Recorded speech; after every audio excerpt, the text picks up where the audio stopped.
debating these sons of bitches. I'm out there on these right-wing shows, so I'm not scared to do that. Where the hell is the Democratic Party? Where's our equivalent of Turning Point USA? Newsom's team doubled down, repeating the snack-size slap on X. Joe Rogan is a snack-sized podcaster who can't stop talking about me. Obsessed? Crush? No thank you. But is too scared to have me on and let his audience hear the truth. He's talking some shit on Twitter. I know, it's like, you think that's gonna work? Like, that's so, it's like, this is a bad strategy. Like, I probably would have had him on. Yeah. But now I'm like, nah, what are you doing? There is a fun version where you just do it and cook them.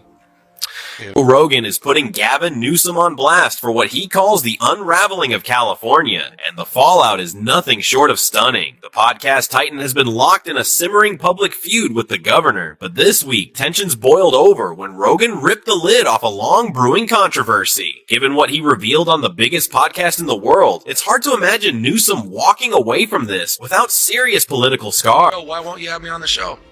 He won't have me on the show. It's one way. And he has guests coming and attacking and bashing, but he will not have me on the show, period. Full stop. He should have me on the show.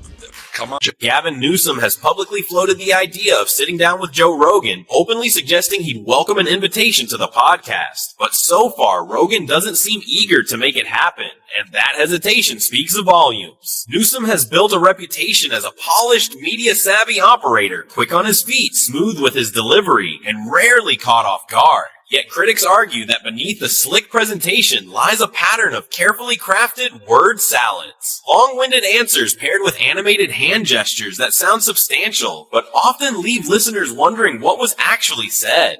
To his supporters, Newsom is a forward-thinking progressive navigating a massive, complex state. To his detractors, he's the face of California's economic strain and social turbulence in recent years. They point to rising living costs, business departures, and public safety concerns as evidence of deeper issues. A Rogan sit-down would be more than just a podcast appearance. It would be a high-stakes confrontation in front of millions. Rogan, however, claps back by humiliating. You can't ruin a city and then go on to ruin a state and say, guys, that was just practice. I know. Once I get it as president, I'm going to fix it.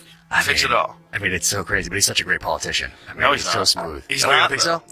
No, I think he's terrible. Rogan attacking Newsom's job performance in California. You have the highest unemployment. Yeah. You have the highest homelessness. Look at even Hollywood. Money's missing. You killed Hollywood. I Like, know. Hollywood doesn't exist anymore. It's literally gone.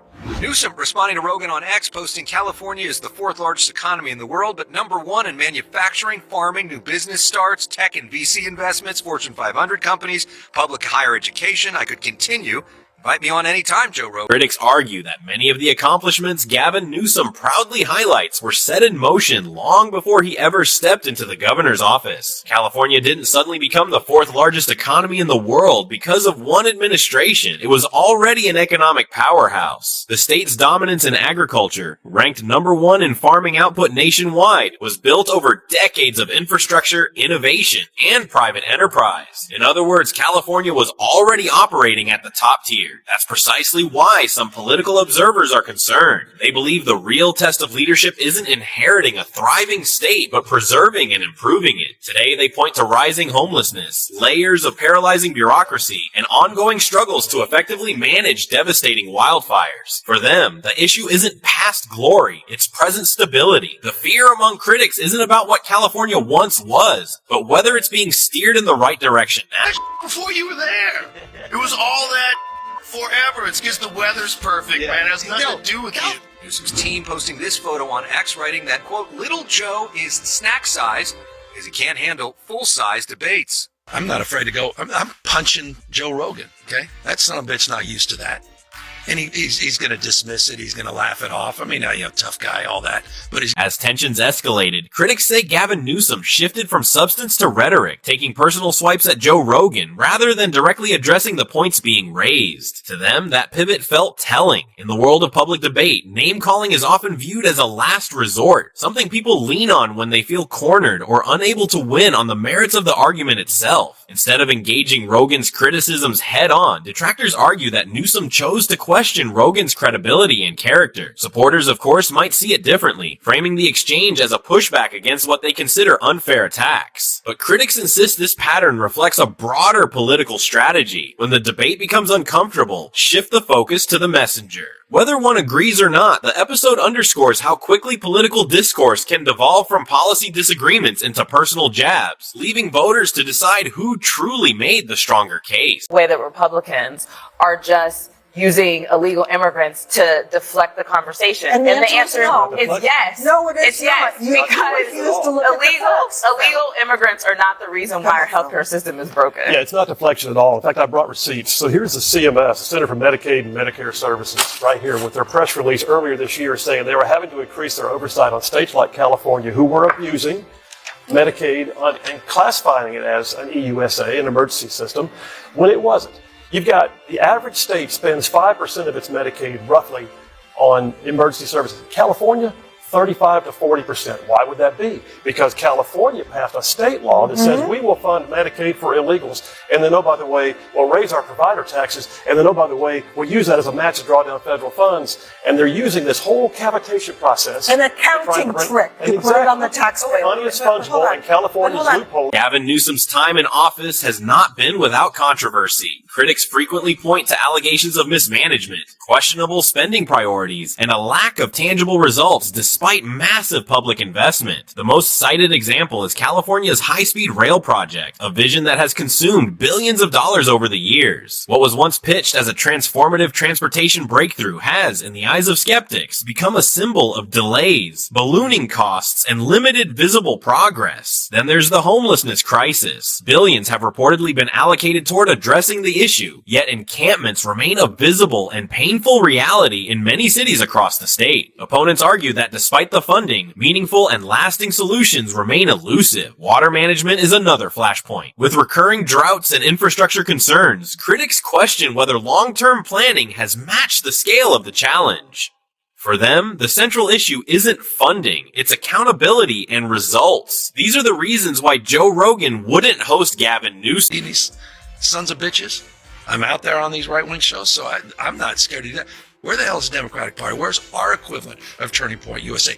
Newsom's team doubled down, repeating the snack-size slap on X. Joe Rogan is a snack-sized podcaster who can't stop talking about me. Obsessed? Crush? No thank you.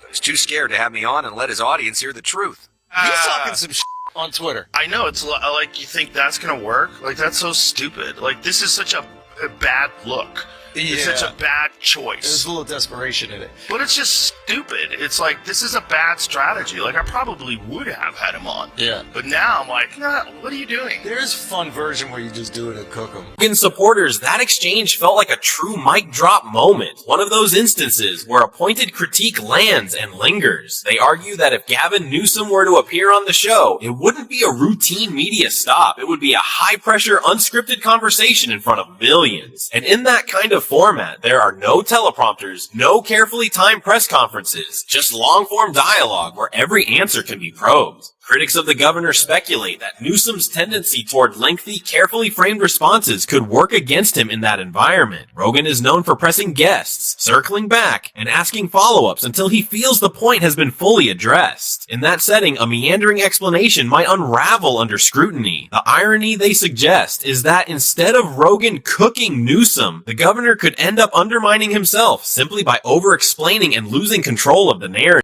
Governor Newsom has repeatedly said that Democrats need to do a much better job attracting men, especially young men who are often drawn to podcasts. And Aaron, nobody does that better than Joe Rogan. His interview with then candidate Trump last year got 60 million views on. Critics argue that Gavin Newsom's current approach mirrors a broader strategy some Democrats have used in recent election cycles. The idea, they say, was simple. Go on the offensive, draw sharp contrasts, and aggressively target opponents, particularly Donald Trump, in hopes of energizing the base and persuading voters in Middle America. The assumption was that relentless criticism would weaken the opposition and consolidate support. But detractors contend that this strategy didn't unfold as planned. Instead of winning over undecided voters, they argue that it sometimes reinforced political divisions and hardened existing loyalties. For some Americans, constant attacks felt more like noise than persuasion, rather than shifting the conversation to policy or vision. It became a battle of personalities. Those who see parallels believe Newsom risks repeating that pattern, focusing heavily on attacking critics instead of addressing underlying concerns. In politics, they say, strategy matters just as much as message, and misreading the mood of the electorate can carry lasting consequences. It was never on my bingo card. I didn't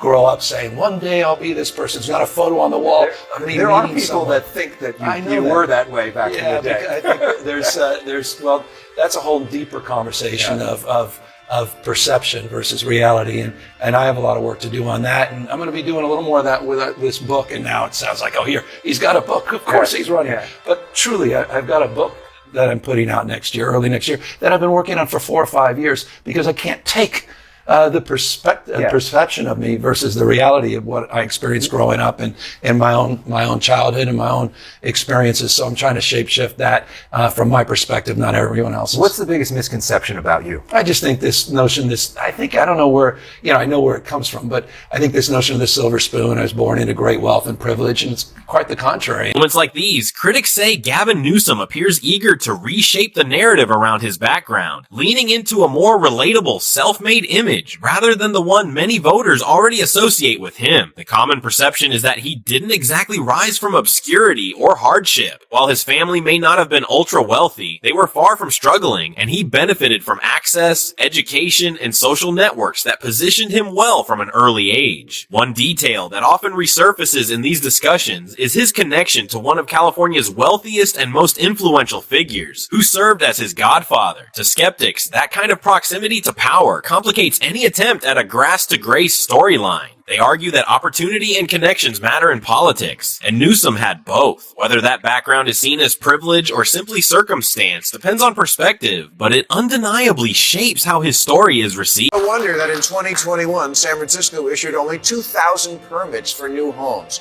Sure, there are people living in the streets, but that's because we want to make sure the apartments they don't live in are perfect. I don't fear AI anymore because it couldn't possibly be any more robotic than the humans who run things now. Heard that California is overtaxed and overregulated. Francisco, the city's so nice you'll step in poop twice. It's an area where homeless people were urinating and defecating, and it was starting to annoy the people breaking into cars. So the city tried to build a public toilet last year, but then gave up when the cost hit $1.7 million. Not $1.7 million for a public toilet system. Maher has repeatedly voiced frustration over what he sees as California's spiraling dysfunction under leaders like Gavin Newsom. On his show and in interviews, Maher has argued that the problem isn't just ideology, it's the suffocating layers of bureaucracy that slow everything to a crawl. According to him, good intentions get buried under endless permits, reviews, committees, and regulations that make even the simplest public projects painfully expensive. One example he highlighted was particularly striking. A private entity reportedly facing costs approaching $2 million just to build a single public toilet. For Maher, that wasn't just wasteful spending. It was symbolic of a system that has become detached from common sense. When basic infrastructure balloons into multi-million-dollar undertakings, he argues, something is fundamentally broken. His broader point is that bureaucracy, not just politics, may be the real force driving frustration across the state. Network of regulators, administrators, inspectors, contract reviewers, project managers, fee assessors, special commissioners, zoning officers, and consultants whose jobs seem to be to make sure nothing ever happens and then charge you for it. The people who answer the phone, "Permit office, how may I hinder you?" The center of all this is a larger debate about leadership, accountability, and the direction of California itself. From Joe Rogan's sharp critiques to Bill Maher's warnings about runaway bureaucracy, the pressure on Gavin Newsom isn't coming from just one corner. Critics question whether the state's economic strength is being sustained, whether public funds are translating into real results, and whether political strategy is replacing practical solutions. Supporters may argue that governing a state as massive and complex as California is never simple, but detractors insist complexity cannot be an excuse for stagnation. In the end, the conversation isn't just about personalities or podcast showdowns, it's about performance. And as the spotlight grows brighter, voters will ultimately decide whether the narrative surrounding Newsom reflects political theater or genuine concern. And this brings us to the end of today's video. If you enjoyed it, then hit the like button and subscribe to this channel for more videos like this. Thanks for watching, and I'll see you in